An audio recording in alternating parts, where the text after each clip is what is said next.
생명 드림. 기도해.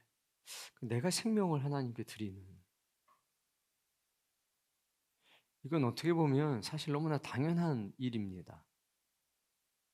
우리가 신앙생활 한다는 건, 그리고 하나님의 부르심에 응답받았다는 건 우리의 생명을 하나님께 드리는 거고, 그리고 그 자리에 하나님의 생명을 받아들이는 과정입니다.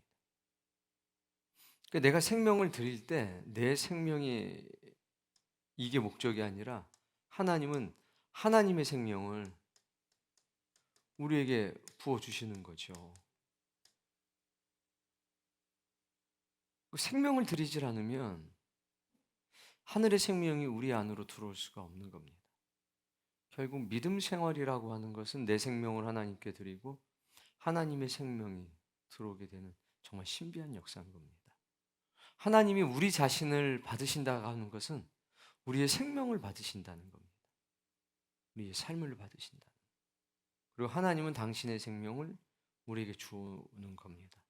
이게 우리가 하늘의 가족이 되어가는 놀라운 은혜, 하나님의 신비에 속한 일입니다. 사람들이 헌금에 관한 이야기가 제일 많습니다. 이유는 이게 돈이기 때문입니다. 돈에 관계되는 일이기 때문에 엄청나게 민감한 거죠. 그 모든 부분에 대해서 우리가 일일이 어떻게 대답하거나 바람직하지 않습니다. 단지 우리는 성경에서 뭐라고 말씀하고 있는지 그걸 확인해보고 우리 자신이 그렇게 살아가려고 노력하면 되는 겁니다. 더도 아니고 덜도 아니고 딱 성경이 말씀하시는 그만큼인 겁니다. 낮에 명언 세 개를 보셨잖아요. 프란시스 베이컨이라고 하는 그분이 했던 것은 일반적이고 보편적인 겁니다. 돈에 관계되는 겁니다. 이 돈을 머슴처럼 사용해야 되는데 대부분의 사람은 이미 나쁜 주인이 되어버린 지가 굉장히 오래됐습니다. 돈의 노예가 되어버리기 때문에 자신의 것을 하나님께 선하게 드린다는 것은 상상이 안 되는 상황이죠. 그래서 우리는 그 세 가지 나머지 명언들에 대해서 곰곰이 되씹어 볼 필요가 있습니다. 제일 중요한 건, 하나님은 우리 자신을 원하시는 거지 결국 돈을 요구하시는 것은 아니라는 거, 이걸 분명하게 하셔야 됩니다. 그리고 사람의 마지막 회개는 돈지갑이라는 거, 이게 이렇게도 살아보고 저렇게도 살아보고 결국 경험한 겁니다. 야, 그 돈지갑이 안 열리더라. 그러니까 내가 다른 건 다 하겠는데 이것만큼은 열 수가 없다는 겁니다. 결국 그것은 돈과 하나님 사이에 무언가 선택해야 되는 겁니다. 우리 자신의 문제인 겁니다. 하나님은 우리가 돈을 선택하든 하나님을 선택하든 하나님은 상관하지 않습니다. 이미 모든 것을 오픈해 놓고 기다리고 있는 입장이기 때문에 선택권은 우리에게 주어진 겁니다. 그리고 홀이 얘기했던 것처럼 11조를 낸다는 것은 그 순간에 우리가 하나님의 은혜를 입고 있구나라는 것을 경험하게 되는 거다. 이것이 여러분이 이거 누가 이렇게 얘기했대 이전에 그게 여러분의 신앙의 간증이 자연스럽게 되셔야 됩니다. 이분들을 막 깊은 생각 끝에 이런 얘기를 한 게 아니라 그게 자신들의 경험이고 자신들의 삶이었습니다. 이건 모든 신자들의 동일한 간증이 되어야 됩니다. 말씀을 통해서 이것들을 확인해 보도록 하겠습니다. 말라기서 이제 3장 7절부터 10절까지가 오늘 말씀인데 뒤에서부터 보면 훨씬 좋습니다. 자, 말라기서 3장 10절 말씀을 보면 굉장히 유명한 말씀입니다. 읽어보세요.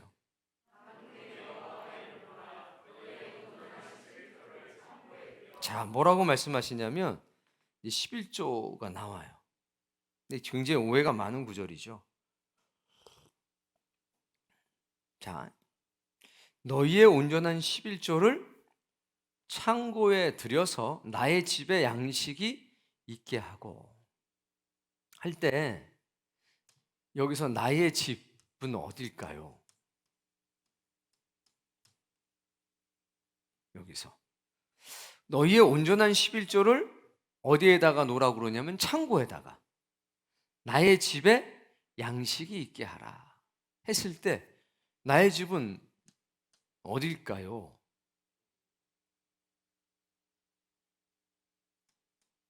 이게 성전의 곳간입니다.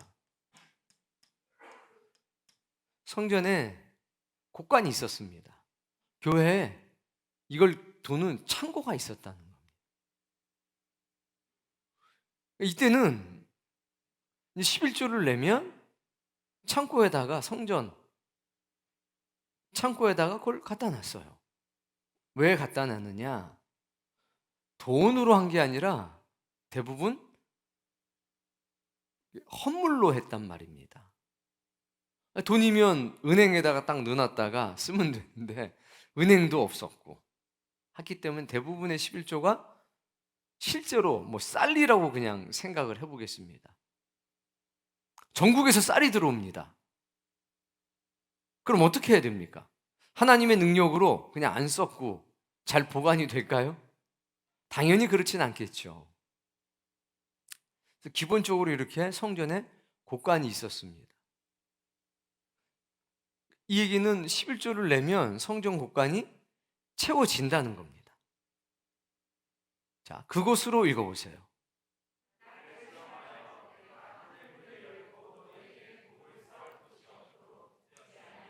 이게 굉장히 이제 오해되는 말씀인 거예요. 우리한테는 뭐 오해고 뭐고 상관이 없습니다. 우리는 그냥 하고 마는 거니까. 자, 근데 여기서 어떤 단어가 나옵니까? 시험이라고 하는 단어가 나옵니다. 나를 시험해라. 뭐를?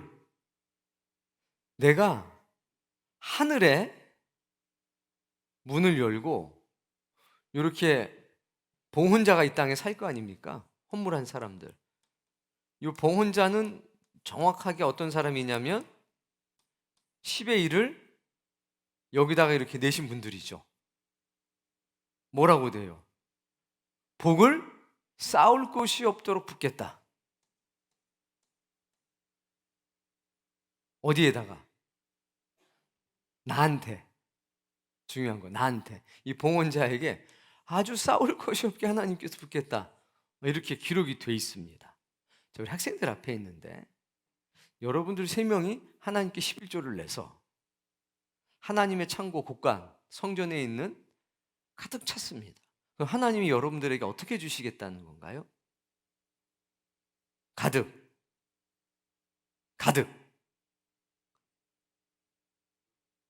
복을 가득. 복을 쌓아주신다? 그럼 그 복이 뭘까요? 학생들한테만 물어보니까 아무 걱정하지 마세요. 이 친구는 대답들을 하니까. 생명을 쌓아주신다. 깊이 생각하지 마세요. 어차피 깊이 생각해도 아무 생각이 안 나요. 새 생명을 주신다.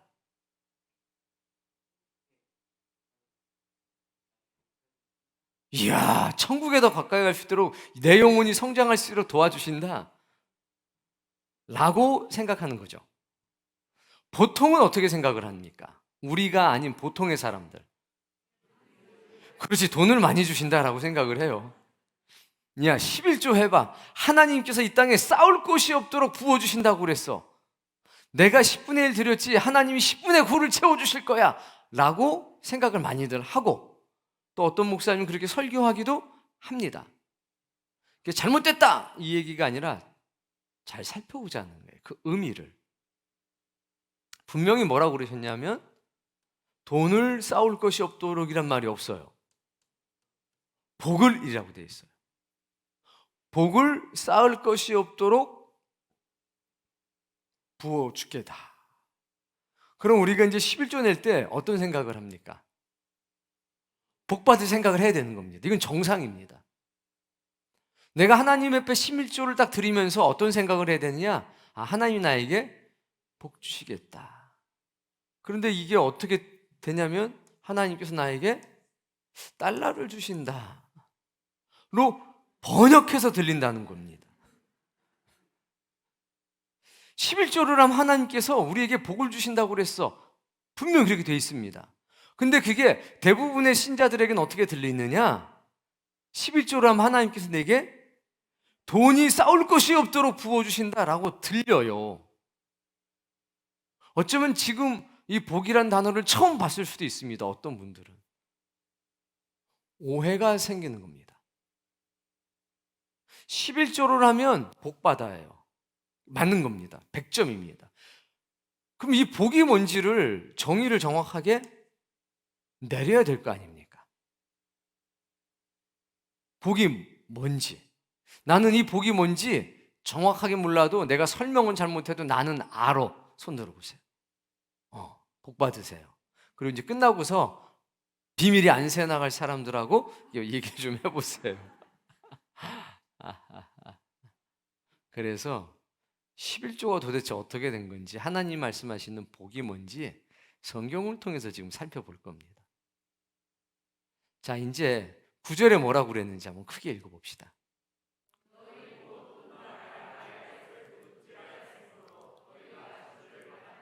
너희가 저주받았어 라고 말합니다. 근데 몇 명이 아니라 너희 나라도 저주받았어. 너무 무섭잖아요. 하나님이 직접 하신 겁니다. 너와 너희 나라가 저주받았어. 이유는 도둑질해서. 누구 것을? 그리고 이 말씀을 하신 겁니다. 너와 너희 나라가 저주받았어. 왜요? 내 걸 도둑질해 갔잖아. 8절.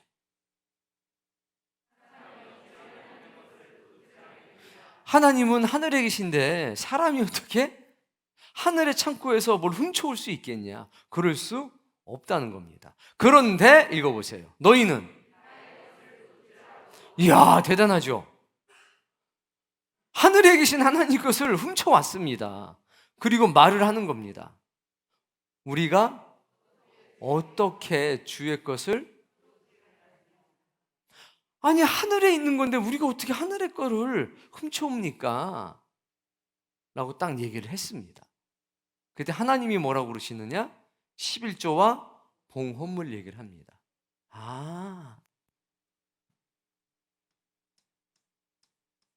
11조 그리고 봉헌물, 이걸 훔치면 이거는 누구 걸 훔치는 겁니까? 하나님의 것을 훔치는 거구나. 11조도 땅에 있고 봉헌물도 땅에 있는 거지만 이건 누구의 소유냐? 하나님의 소유라는 겁니다. 당연하죠. 11조는 누구한테 드리는 거니까? 하나님께 드리는 거니까. 봉헌물도 하나님께 드리는 거니까. 이 땅에 있어도 그것은 하늘의 것이라는 겁니다. 자, 7절 말씀.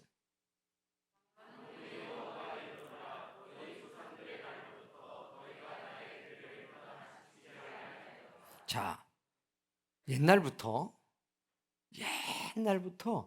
내 규례를 지키지 않았어. 내 말씀을 지키지 않았어. 말씀에서 너희가 떠나 살았어. 그런즉 내게로 돌아와라.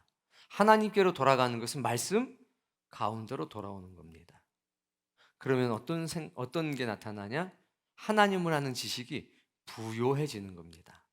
그리하면 나도 너희에게로 돌아가리라. 사람들이 말합니다. 우리가 어떻게 해야 하나님께로 돌아갈 수 있습니까? 이렇게 시작이 된 거예요. 그러니까 이 사람들의 목적은 뭐냐면 하나님께 되돌아가기를 원하고 있는 겁니다. 이해되셨죠? 지금은 떠나 있는 상태입니다. 그러면 지금 떠나 있습니다. 어디로부터? 하나님으로부터, 그리고 하나님의 말씀으로부터 지금 떠나 있는 겁니다. 자, 그리고 이제 8절 말씀을 볼게요. 자, 근데 이 도적질한 사람들이 어떤 사람이에요? 떠난 사람들이 도둑놈이에요. 도덕이 어떻게 쓰나요? 둑! 도적놈으로 해야 되겠다. 이렇게 된 거죠. 하나님의 말씀으로 떠난 사람이 누구냐? 도적이에요. 이 사람들은 하나님의 것을 훔쳤습니다. 아니, 우리는 그런 적이 없는데요? 했더니 하나님이 아니, 11조와 봉헌물을 훔쳤어 라고 얘기해요. 자, 그러면 지금 이거를 훔쳐서 떠나 있고 도적놈인 거예요. 떠난 사람 이퀄 도적놈. 그렇죠. 이런 상태인 거예요. 그런데 다시 하나님께로 돌아가고 싶어요. 그러니까 말은 지금부터 벌써 돌아가고 싶어요. 근데 지금 상태는 떠났고 도둑질을 이미 한 거죠. 그러면 하나님을 아는 지식이 있습니까? 이때는 무지한 겁니다. 하나님에 대해 무지해요. 근데 하나님께로 돌아가면 좋다는 거는 알고 있습니다. 그러니까 하나님을 대략은 알고 있는데 하나님을 아는 깊은 지식이 없는 겁니다. 하나님을 아는 깊은 지식이 없을 때 우리는 도적놈이 될 수 있고 하나님을 떠난 사람이 될 수 있다는 겁니다. 자, 이제 9절 말씀. 또 어떤 사람이에요, 이 사람들이? 저주받은 사람. 자, 하나님을 떠나면 말씀에 대한 무지 상태는 어떤 상태냐? 하나님 것을 훔친 상태고, 또 저주받은 상태고, 또 무지한 상태고. 그런데 역시 입술로는 하나님께 어떻게 하면 돌아갈 수 있어요? 라고 얘기하는 겁니다. 그러니까 10절은 어떻게 하면 하나님께로 돌아갈 수 있는지에 대한 답인 겁니다. 그럼 여기서 복은 뭡니까? 하나님께로 다시 돌아오는 거죠. 한마디로 말하면. 복의 정체는 나오지 않았지만 하나님께로 되돌아가고 하나님의 말씀 가운데로 되돌아오면 11조의 의미가 뭐고 봉헌물의 의미가 어떤 것인지를 정확하게 알고 되니까 이걸 내가 가져오지 않고 하나님께 드리는 겁니다. 그래서 하나님을 아는 지식이 충만해지고 말씀을 그리워하고 내가 복받았구나 라는 것을 깨닫게 되는 겁니다. 여기까지 이해가 되십니까? 자, 여러분에게 한번 제가 물어볼 테니까 그냥 아무렇게나 답변하셔도 돼요. 자, 왜 하나님께서 이 나의 집에 성전 곳간을 너희들이 채우면 내가 하늘의 문을 열어서 복이 쌓을 곳이 없도록 부어주시겠다라고 하는 말씀을 하셨나요? 이유는 뭔가요, 그러면?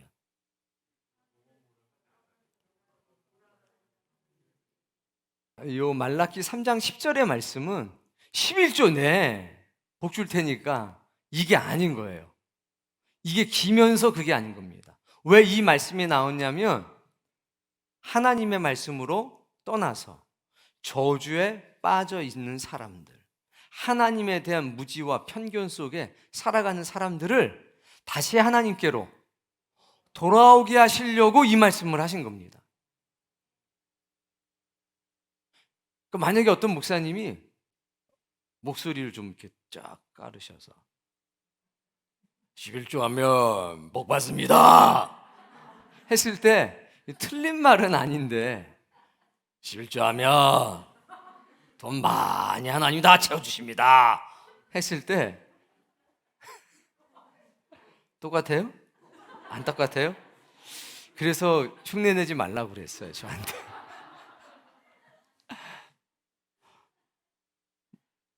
그렇게 해석할 수도 있겠지만 하나님 이 말씀하신 이유를 7절부터 가만히 살펴봤더니 11조 내라 그 말이긴 해요. 그런데 원래 목적이 뭐냐면 당신에게 다시 돌아오게 하시려고. 우리가 어떻게 해야 하나님께로 돌아갈 수 있겠습니까? 라고 했더니 거기에 대한 답으로 너희가 내게로 돌아오려면 11조와 봉헌물을 온전히 나한테 가지고 오면 돼 라고 말씀을 하신 거죠. 이해되셨죠? 자, 그러면 하나님이 말씀하시는 이 복이 뭐냐? 간단해요. 일단 이 복은 하나님께로 돌아오는 게 복인 겁니다. 그렇죠? 그 전제 아래서, 그 틀 안에서 이제 성경을 통해서 왜 하나님이 이런 말씀을 하셨는지 그거를 이제 살펴보도록 하겠습니다. 희한한 건 여러분이 듣다 보면 다 아는 말씀인 거죠. 오늘 낮에도 여러분이 모르는 말씀, 물론 교회 처음 나오시는 분들은 당연히 모르는 말씀이었겠지만 뭐 10년, 20년 다니신 분들은 다 아는 내용이잖아요. 근데 놀랍게 분명히 내가 아는 건데 처음 듣는 것 같은 그런 은혜가 있는 거죠, 우리가. 그래서 이제 복에 대해서 하나님이 왜 이게 복이라고 말씀하셨는지, 그리고 복의 실체가 뭔지를 지금부터 말씀을 드릴게요. 자, 11조의 기원은 창세기 14장 20절부터 시작이 됩니다. 자, 창세기 14장 20절 말씀. 우리 남자 성도님들이 크게 읽어볼게요.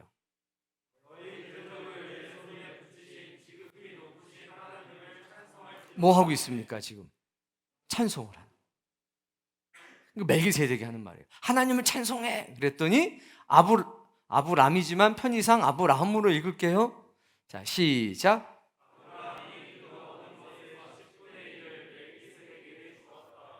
이때는 성문화된 법이 없을 때입니다. 싸움의 승리는 네 힘이 아니라 하나님 때문이야. 조카 롯이 붙잡혀 갔을 때 쫓아가가지고 구해왔습니다. 그리고 사회 골짜기, 지금의 기드론 골짜기에서 멜기세덱을 아브라함이 딱 만나게 됩니다. 17절부터 쫙 되다가 결론이 이건 겁니다. 달라고 하지 않았습니다.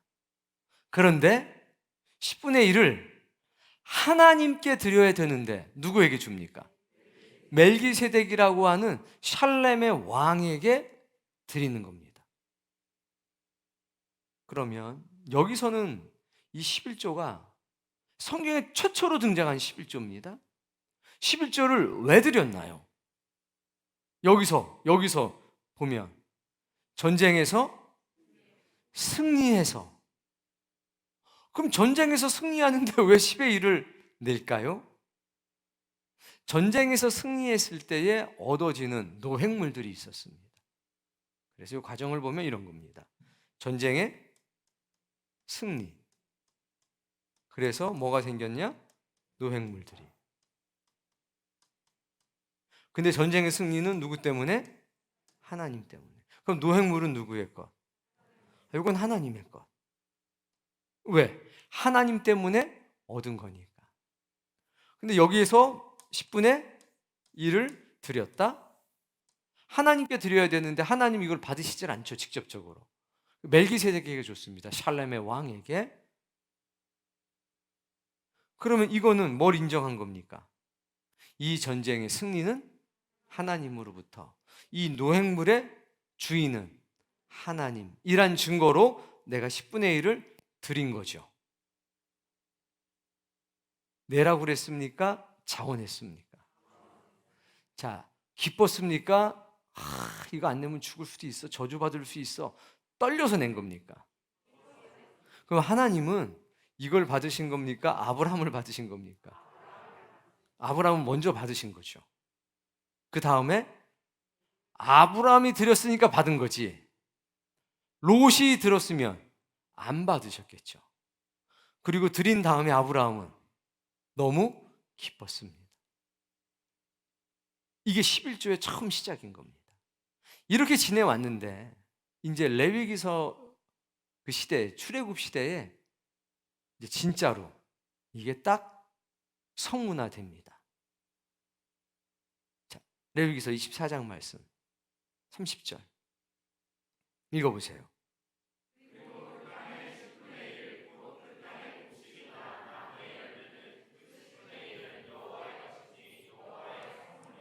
자, 뭐라고 그럽니까? 곡식, 그리고 과일 10분의 1을 가지고 오래요. 이건 누구 거라고 그럽니까? 하나님의 것이다 라고 얘기합니다. 자, 여기에서 중요한 거, 이게 왜 하나님의 것입니까? 김은주 집사님. 아는데 말로 지금 표현이 잘 안 될 수는 있어요. 자, 10분의 1, 곡식의 10분의 1은 내 거야. 과일의 10분의 1도 내 거야. 그거 갖고 와. 라고 말씀하신 거죠. 그러면 왜 이거 왜 10분의 1이 하나님의 거냐는 거죠. 누가 정답을 얘기했어요. 아주 정확하게. 남자 목소리로. 이 세상의 모든 것은 하나님의 것이니까요. 그것 맞는 거예요. 그런데 더 정확한 건 어떤 남자가 얘기한 그 얘기입니다. 하나님은 이스라엘 백성들에게 뭘 주셨느냐? 땅을 주셨어요. 이 땅에서 난 곡식, 이 땅에서 난 과일인 겁니다. 내가 너희에게 준 땅에서, 이건 내 거였는데 너희들에게 줬지? 예. 거기서 난 곡식, 거기서 난 과일, 그건 전체는 원래 내 거야. 그런데 얼만큼만 갖고 와. 땅 사용료 달라고 하는 건 똑같은 거예요. 지금 소작농인 거예요, 우리는. 이 땅이 내 거야. 너는 그 땅을 나한테 렌트, 빌린 거야. 그걸 네가 인정한다면 여기서 얻은 10분의 1을 나에게 갖고 와. 그 10분의 9는 네가 써. 이 정도면 어떤가요? 엄청난 혜택이잖아요. 그러니까 이 땅이 내 거라는 것을 니네가 기억해야 되고, 너의 인생이 내 것이라는 걸 기억해야 되고, 너희의 삶 자체가 이 땅에서 나그네 같은 거라는 걸 기억해야 돼. 너희들은 전부 다 빌려서 쓰는 거야. 무슨 소리예요? 내가 돈 주고 샀는데. 하나님이 땅을 안 만드셨으면 어떻게 돼요? 천지창조의 모습을 보니까 처음엔 땅이 혼돈해서 형체가 없었습니다. 그걸 하나님이 그 형체를 딱 만들어 주신 거죠. 그랬더니 어느 날 갑자기 사람이 종이 하나 갖고 와서, 야, 저기서부터 저기까지는 내 거고 저기서 저기 네 거 해, 알았겠지? 하고서 했어요. 맨 처음에 그렇게 한 사람들은 그거 누구한테 샀어요? 하나님께 돈 주고 샀나요? 그러면 그 땅의 주인은 가만히 계시는데 자기들끼리, 야, 저기서부터 저기까지는 네 거 하고 저기서부터 저기까지 네 거 해 라고 한 겁니다. 하나님 볼 때 너무 웃기잖아요. 마치 애들이 땅 따먹기 하는 거랑 똑같습니다. 뭐 공원이나 이런 데 가서 땅 네모를 그려놓고 자기 땅이라고 한 뼘을 쫙 그려. 그런 다음에 이렇게 해서 하죠. 그리고 뭐 내 땅이 크다, 뭐 내 땅 밟지 마, 막 난리 나요. 자, 그러다 엄마가 밥 먹으러 오라고 그러면 다 두고 가요. 그래서 그 다음 날은 다시 또 그리고 해야 돼요. 우리 인생이 살아가는 건 똑같은 겁니다. 우리끼리 땅 문서 만들어가지고 이건 내 거고 여기다 토지 이거 등기 설정했어. 우리끼리 그러는 거지, 하나님이 한번 흔드시면 어떻게 되겠어요? 끝이에요, 그냥. 우리끼리 그런 거지 원래 이 땅의 주인 되신 하나님하고 계약한 사람이 아무도 없습니다.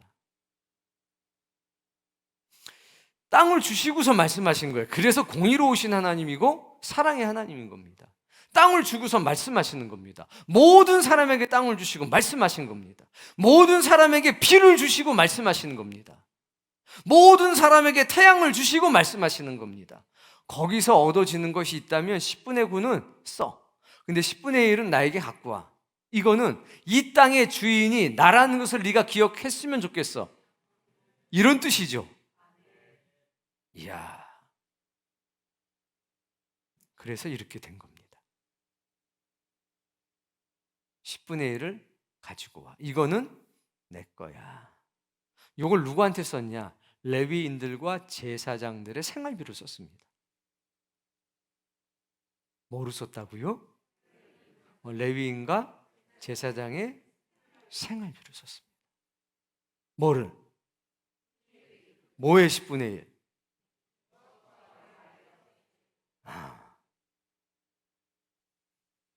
그리고 이제 봉헌물이 있잖아요. 소의 오른쪽 넓적다리 같은 걸 갖고 오잖아요.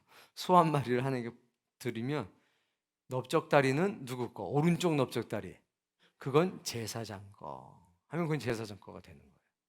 누가 먹습니까? 제사장과 그의 가족들이 먹어요. 아니, 제사장까지는 내가 허락하겠는데, 응? 가족들은 왜 먹어요? 지가 제사장도 아닌데. 누가 이렇게 시비를 걸면 어떡해요? 이렇게 올려가지고. 아니, 하나님, 좀 따집시다. 제사장까지는 내가 이해하겠어요. 근데 그 집 딸은 왜 먹어요? 그 집 어머니는 그거 왜 먹는 거예요? 그게 제사장도 아니면서. 이렇게 따지고 들면 어떻게 되는 겁니까? 곤란한 거예요. 그러면 다시 봉헌물로 낸 것에 이제 하나님 이거 네가 먹어 한 건 다 먹습니다. 그런데 이렇게 10분의 1이 들어온 것은 거제로 다시 하나님께 올리라고 그랬어요. 레위인과 제사장들한테. 그러니까 레위인과 제사장도 11조를 내는데 방법이 달라요. 어디다가 내는 게 아니라 그것을 어떻게? 거제로 하나님께 올리라 그랬습니다.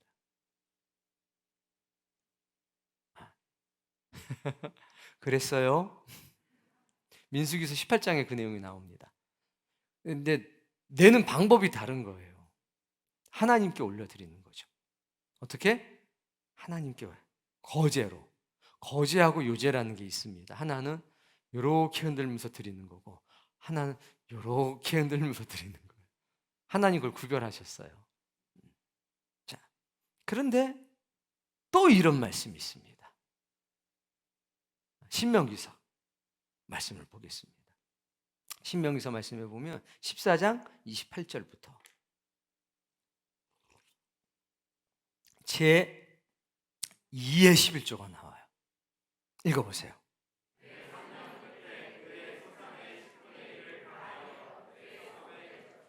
해마다 10분의 1씩 10분의 1씩 내는데 3년마다 한 번씩은 10분의 2를 내야 돼요. 몇 년마다? 3년마다 한 번씩은 10분의 1을 냅니다. 이때는 보리 수확이 끝나면 보리 수확의 10분의 1을 드리고 밀 수확이 끝나면 밀 수확의 10분의 1을 드리고 무화과 농사가 끝나고 나면 무화과의 10분의 1을 드리고 이럴 수밖에 없겠죠. 지금은 만약에 교회에 내가 무화과 농사 졌다고 무화과를 막 가지고 옵니다. 그럼 어떻게 해요? 내가 농사 졌다고 덤프트럭에다가 쌀을 갖고 오면 어떻게 해요? 복잡해지겠죠. 그러니까 요즘엔 다 뭐로 합니까? 돈으로 하는 거예요. 옛날에는 그게 없었기 때문에 전부 다 현물로 다 한 거죠. 그런데 3년마다 한 번씩은 10분의 1을 더 합니다. 그거는 네 성읍에 저축해서 29절 레위인 또 나그네들과 그리하면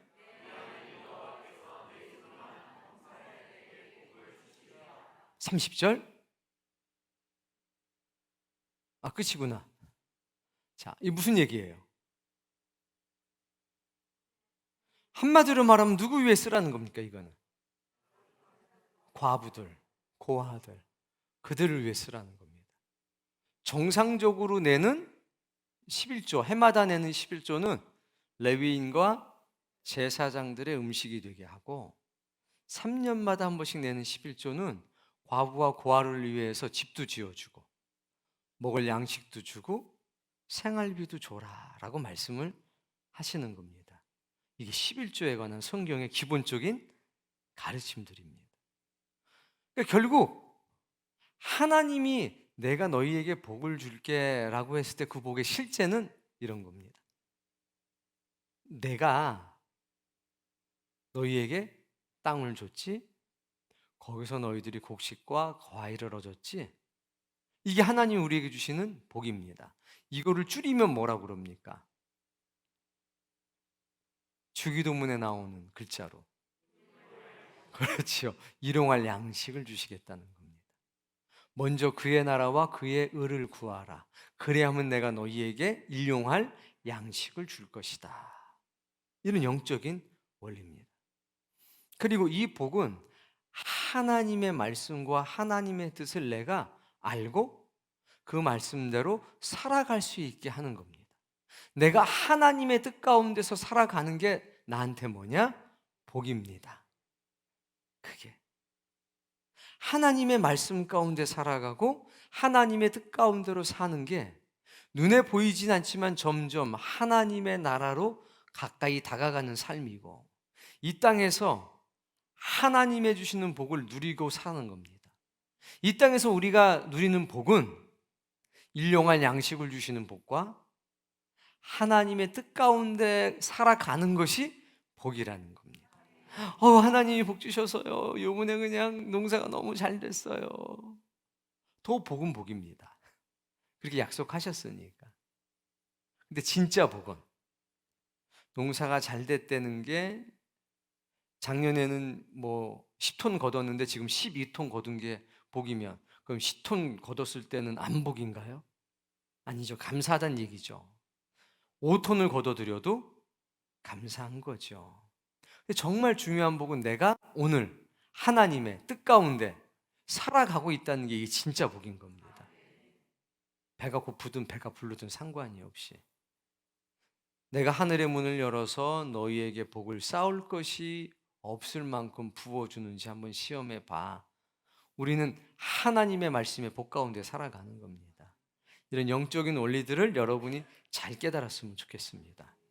이제 헌금 수입이 있으면 일단 레위인, 그러니까 교회에서 성직에 봉사하는 사람들의 생활비로 쓰여지는 거고, 성전세라는 게 있었습니다. 그건 성전을 수리하는 데 쓰여졌던 거고, 이렇게 구제헌금 혹은 3년에 한 번씩 내는 10의 1 내는 것은 고아와 과부를 위해서 사용이 됐던 겁니다. 그게 이제 구제헌금이었던 겁니다. 교회에 이제 수입이 있으면 1번과 2번으로 나눠서 교회에서 일하는 사람들과 교회 수리 유지 보수에 사용을 하고, 또 구제하는데 또 사용을 하고, 이제 이게 하나님께서 교회에게 주신 선물이기도 한 겁니다. 우리가 분명하게 잘 알고 한다면 빛이 되고 소금이 될 수 있을 겁니다. 자, 이제 돌아오는 주가 음악회인가요? 참 힘들죠. 후원금 받기가. 뭐 이자가 엄청 올라가서 지금 거의 대출을 받고 살지 그냥 사는 사람들은 없잖아요. 그리고 또 이제 이태원 참사 사태가 나다 보니까 국가적인 애도 기간을 갖고 여러 가지로 힘들기 때문에 어려움이 많이 있을 겁니다. 최선을 다하시면 되는 겁니다. 그리고 어려운 건 또 어려운 거지, 그 어떻게 우리 힘으로 할 수 있는 것들은 아니니까 기도하시면서 그저 할 수 있는 만큼만 해주시면 됩니다. 평상시보다 훨씬 덜 들어와도 그것 또한 또 우리가 감당해야 될 부분들이니까 그저 마음을 다해서 서로 간에 좀 이해를 해주시면서 일들을 진행한다면 또 복이 있을 겁니다. 누군가 와서 야, 헌금 왜 해? 라고 물어본다면 우린 답변할 수 있을까요? 야, 11을 도대체 그걸 왜 해? 헌금을 해야 구원받아? 도대체 너 누구한테 잘 보이려고 그렇게 하는 거야? 라고 했을 때 우린 그래도 무언가 거기에 대해서 좋은 답을 할 수 있는 그런 사람이 됐으면 좋겠습니다. 항상 본질적인 것을 기억해야 합니다. 그 질문을 하는 사람들은 기본적으로 하나님에 무지합니다. 무지하니까 그런 질문을 할 수밖에 없을 겁니다. 결국 우리가 설명해야 될 것은 하나님이 우리를 얼마나 사랑하시는지입니다. 그리고 11조의 유래가 어떻게 되었는지. 그러니까 11조는 누가 하는 거냐? 하나님께 복받은 사람들이 하는 겁니다. 하나님의 말씀이 내 삶에 가치가 되어버린 사람들이 하나님께 10의 1을 하는 겁니다. 우리 김은주 집사님이 얘기한 대로 이때 당시에는 땅을 줬지만 지금은 우리에게 직업을 주셨습니다. 아니, 지금은 내가 선택한 것 같은데? 라고 말할 수 있겠지만 우리는 내가 노력해서 얻은 거라고 생각하지 않고 하나님이 주셨다라고 믿습니다. 하나님께서 이스라엘에게 땅을 분배할 때 너무 재밌게 분배하셨잖아요. 편의상 이렇게 그릴게요. 지도 갖고 와. 제비 뽑아. 그 제비를 뽑았어요. 그래가지고 이렇게 몇 조각 냈습니까? 여러 조각을 냈어요. 이렇게. 자. 그러고 나서 뭐라고 그랬냐면 나눠주셨잖아요. 딱. 자, 여기서부터 여기까지는 니네 거야. 여기서 이제 이렇게 땅을 분배받았으면 다시 자기네 지파에 가서 사람들을 모아놓고서 다시 또 제비를 뽑는 거죠. 거기서 또 교구별로 다시 또 막 나누는 겁니다. 빠진 사람이 없이 다 나눠 가졌어요. 자, 그 다음에 이제 들어가서 편히 산 게 아니라 하나님이 명령하셔요. 자, 이제 내가 너희들에게 땅을 나눠줬으니까 가서 그 땅을 정복해.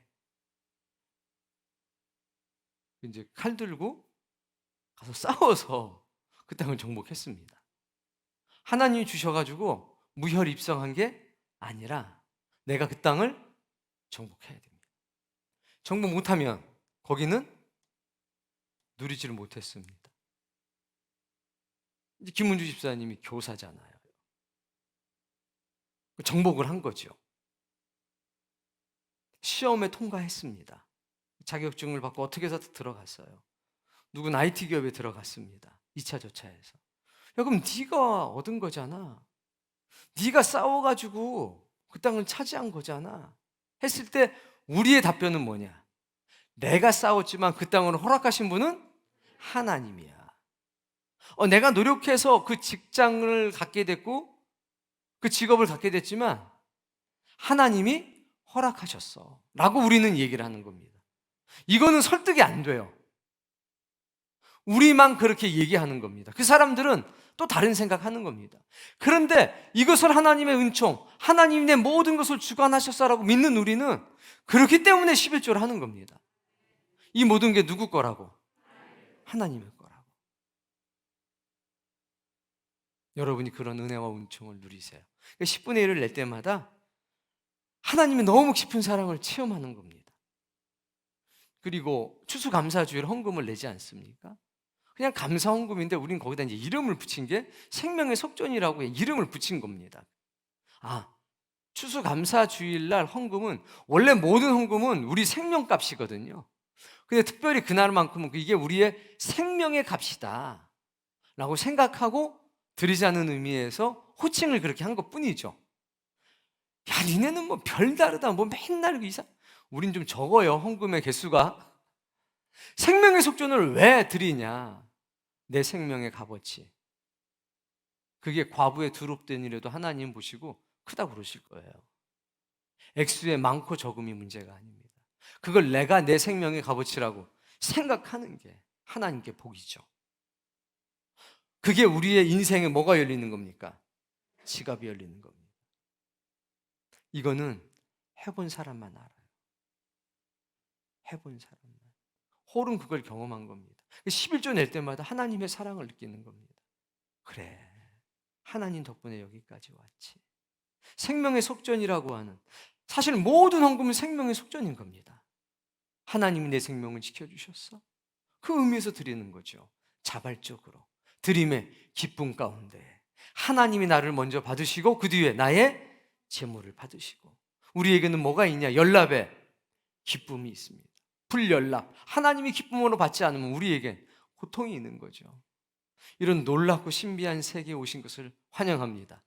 여러분이 이런 기쁨이 있으면, 헌금하는 기쁨과 감격이 있으면 우리는 세상 가운데 빛이 되고 소금이 될 겁니다. 교회는 세상에 사랑과 존경을 받게 될 겁니다. 이 놀라운 은혜를 다 누리시길 바랍니다. 앞으로는 광고하고 다니세요. 여러분 인스타나 카카오톡 프로필에 구원 얼마면 되겠니?